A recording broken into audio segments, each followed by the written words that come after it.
Praise the lord. దేవుని నామమునకు మహిమ కలుగునుగాక. దేవుడు ఈ సమయంలో మిమ్మల్ని అందరినీ మీ కుటుంబాలను దీవించునుగాక. బైబిల్లో ఒక మాట నేను మీకు తెలియపరచాలని ఇష్టపడుతూ ఉన్నాను. అపోస్తలుడైన పౌలు తిమోతికి ఉత్తరము రాస్తూ 2వ పత్రిక 4వ అధ్యాయం 7వ వచనములు అంటాడు, తిమోతి, నేను వెడలిపోయే కాలము సమీపముగా ఉన్నది కనుక నేను మంచి పోరాటము పోరాడినాను, నా పరుగు కడముట్టించినాను, నా విశ్వాసాన్ని నేను కాపాడుకున్నాను అంటూ ఉన్నాడండి. అక్కడ పోరాటం అనేది మనకు కనబడుతూ ఉన్నది. విశ్వాసాన్ని కాపాడుకోవాలంటే ఒక వ్యక్తి పోరాడాలి అని అపోస్తలుడైన పౌలు గారు తెలియపరుస్తూ ఉన్నారు.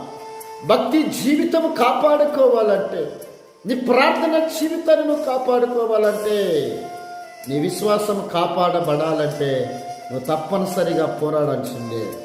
ఒక వ్యక్తి ఒకవేళ గెలవాలి అంటే ఒక యుద్ధములో కానీ, ఒక పరుగు పందెములో కానీ, దేనిలైనా కానీ అతనికంటూ ఒక గురి ఉంటుంది. ఆ గురిలో పోరాడాలన్నమాట. పోరాడినప్పుడే ఆ వ్యక్తి గెలుస్తాడు. అదే అపోస్తలుడైన పౌలు గారు తన పరుగు పందెములో, తన విశ్వాసపు జీవితంలో, తన ప్రార్థన జీవితంలో, తన పరిచర్య జీవితంలో ఎలా పోరాడిందనేది ఒక తిమోతికి చెబుతూ ఉన్నాడు. తిమోతి, నీవు అన్ని విషయములలో మితముగా ఉండాలి, పోరాడే విషయంలో చాలా జాగ్రత్తగా ఉండాలి అంటూ ఉన్నాడు.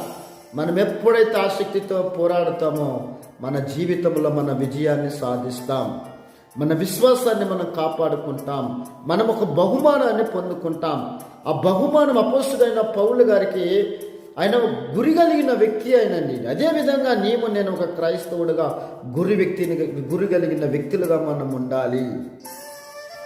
ఆయన అంటూ ఉన్నాడు, నా కొరకు నీతి కిరీటము దాచబడి ఉన్నది. ఆ కిరీటం కొరకు మనం ప్రయాసపడాలి, దేవుని సన్నిధిలో గడపాలి, విశ్వాసమును కాపాడుకోవాలి. ఈరోజు నీ విశ్వాసాన్ని నువ్వు కాపాడుకున్నావా? కొందరు వాటిని విడిచి, దానిని ఆశించి విశ్వాసం నుండి తొలగిపోయారంటారండి. ఇదే పత్రికలో. నేను ఆ విధంగా ఉండకూడదు. రాహేలు అనేది, నా అక్కతో నేను పోరాడి గెలిచినాను కనుక నప్తాలి అని పేరు పెట్టుకుంటాను అనుకుంటుంది. అదేవిధంగా యాకోబు రాత్రంతా ఎబ్బెకురేవు దగ్గర పోరాడినందుకు యాకోబు పేరు మార్చబడ్డది, ఇశ్రాయేలుగా మార్చబడ్డారండి. పోరాడిండు అనమాట, రాత్రంతా పోరాడిండు. నీవు కూడా దేవుని సన్నిధిలో పోరాడితే, నువ్వు దేని కొరకైతే పోరాడుతున్నావో అది నువ్వు పొందుకుంటావు.